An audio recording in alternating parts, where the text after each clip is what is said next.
아버지의 계획을 드러냄. 하나님이 아버지라는 관점에서 보면 하나님께서 정하시고 계획하신 것은 시간이나 죄나 인간의 타락에 의해 영향을 받지 않습니다. 하나님이 하나님이시기 때문에 그분이 계획하신 것은 반드시 이루어집니다. 이사야 선지자가 하나님을 대변한 말씀을 들어보십시오. 나는 하나님이라. 내가 목표를 세웠으니 내가 또한 이루리라. 이제 아버지께서 그 계획을 어떻게 보여주시는지를 알아보겠습니다. 하나님의 계획을 이해하지 못하면 하나님의 목표를 이루는 데 필요한 여러 가지 과정에 대해서도 이해할 수 없을 것입니다. 그 과정은 다음의 단계들과 관련이 있습니다. 사람의 본질적인 존재, 피조물, 뭐뭇이 됨, 아들의 명분, 장성한 아들, 함께 공유함, 상속, 다스림, 왕권. 먼저 아담이 창조되었을 때는 그에게 하나님의 생명, divine life, 신성한 생명은 없었습니다. 죄 없이 지적인 존재로 창조되긴 했어도 하나님께 속한 거룩한 생명은 없었습니다.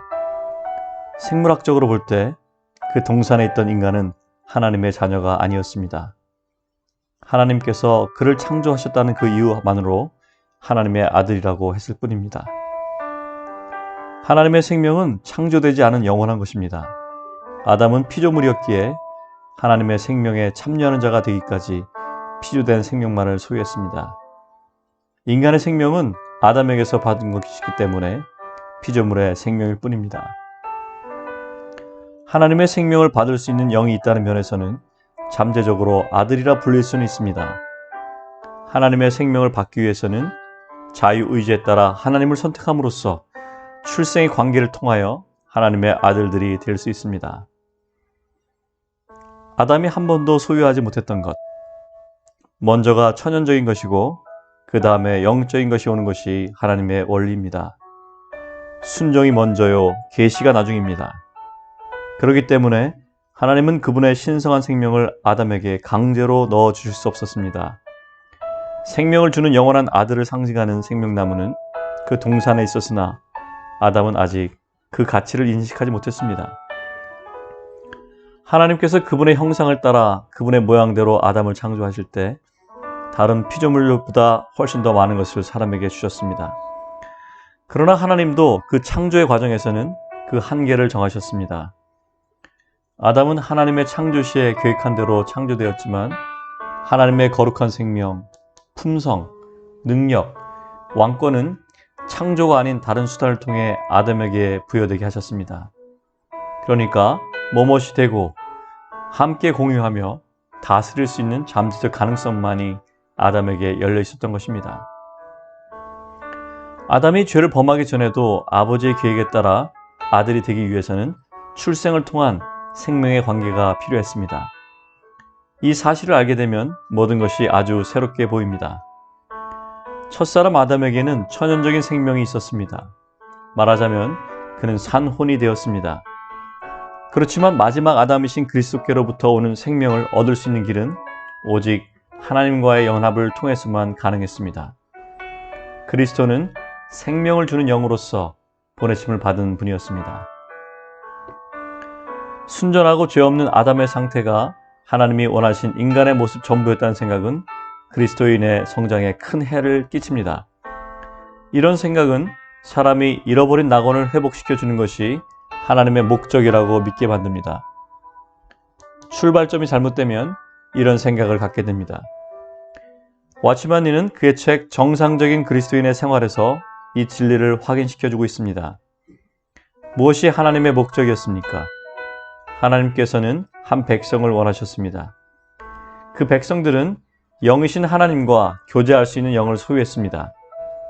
하나님의 생명을 소유한 그 백성은 원수의 모든 반역을 물리치고 그의 악한 일들을 무효화시켜 하나님의 목적을 이루는데 협력해야 했습니다.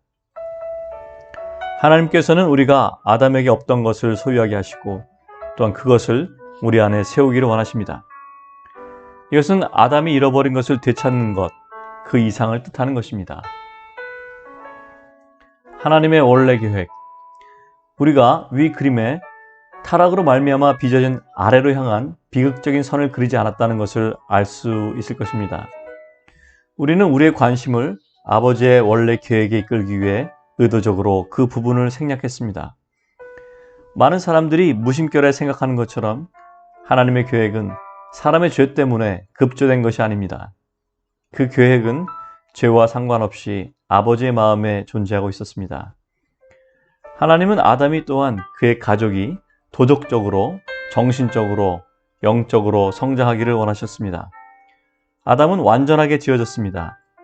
하나님께서 만드신 걸작이었기 때문입니다. 그러나 그는 갓난아기처럼 완전하긴 하지만 아직은 훈육을 받지 못한 상태였고 도덕적 혹은 영적인 성숙에는 도달하지 못했다고 할 수 있습니다. 그런 것은 자유의지를 사용해서 순종을 통해 이루어지는 것입니다. 오스왈드 챔버스는 아담이 자발적인 선택을 통해서 도덕적 성숙에 이르는 것이 하나님의 뜻이었다고 합니다. 즉 아담은 하나님께 순종함으로써 천연적인 생활을 영적인 생활로 바꾸어 했다라는 것입니다. 아담이 중립적으로 창조되었지만 자발적으로 하나님의 길을 택하고 하나님을 의지했다면 하나님의 생명을 상징하는 생명나무의 열매를 얻을 수 있었을 것입니다. 그렇게 되면 하나님은 사람과 생명의 연합을 이룰 수 있었습니다. 이것이 바로 아들의 명분입니다. 하나님께서 아담을 초대해서 아들의 명분, 유업의 상속권, 그리고 왕위를 얻을 길을 열어주셨습니다. 하나님이 계획하신 이 세 가지는 하나님의 아들들이 성령의 인도를 받는 것을 배워야 경험할 수 있습니다. 무릇 하나님의 영으로 인도함을 받는 그들은 곧 하나님의 아들이기 때문입니다.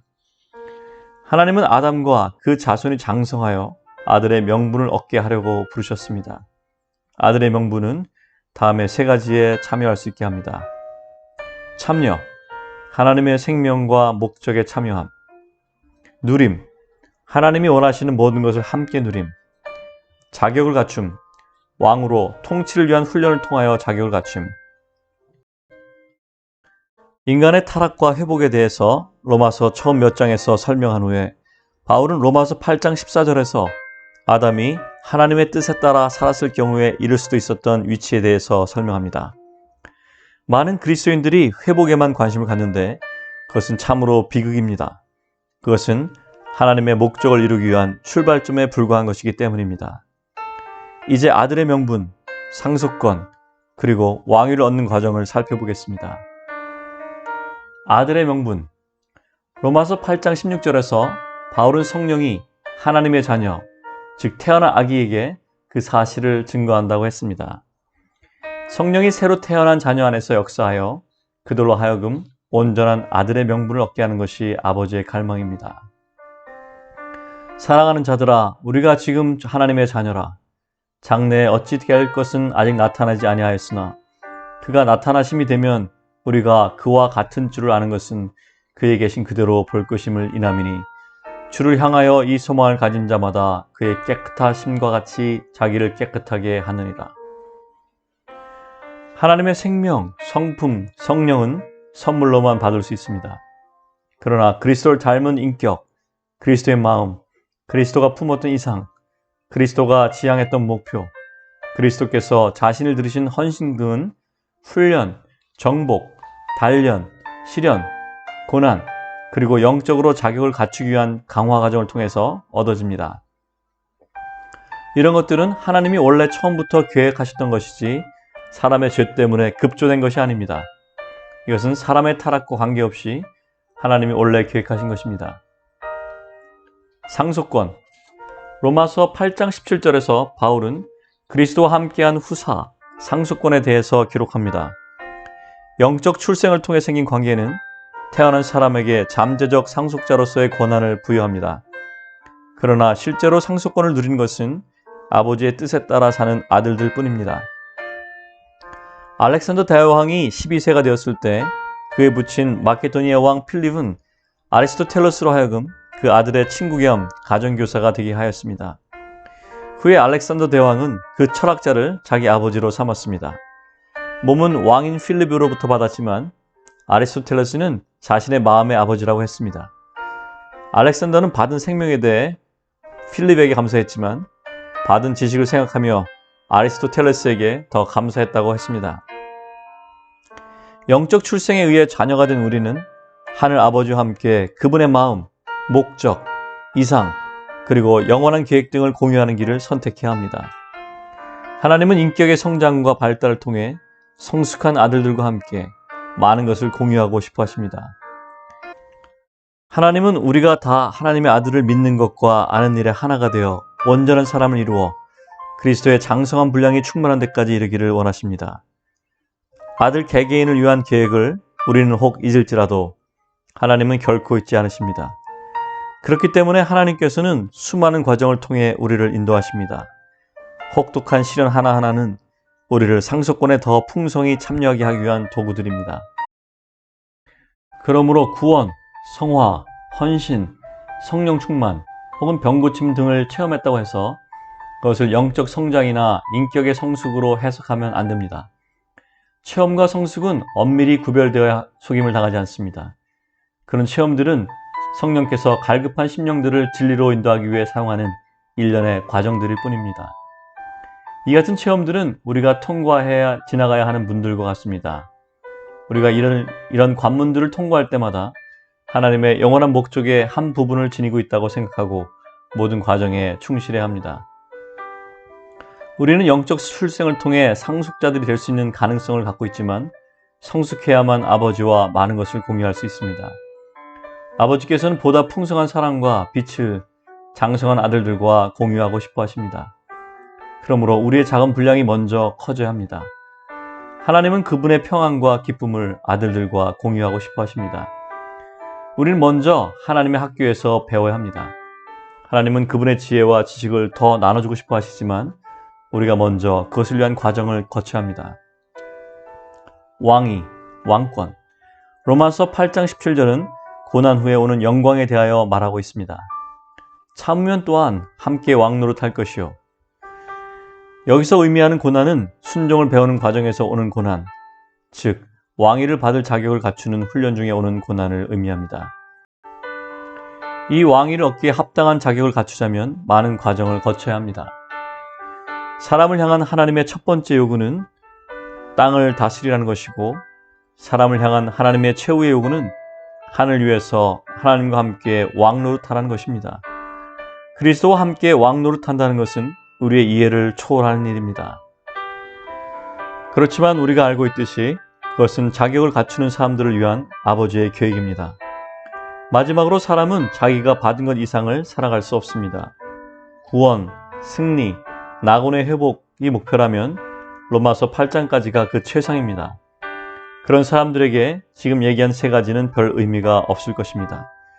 그러나 우리가 하나님과 같이 좀 더 넓은 시각으로 보고 하나님의 영원한 계획을 품고 살아간다면 우리 가슴은 설렘으로 가득할 것입니다.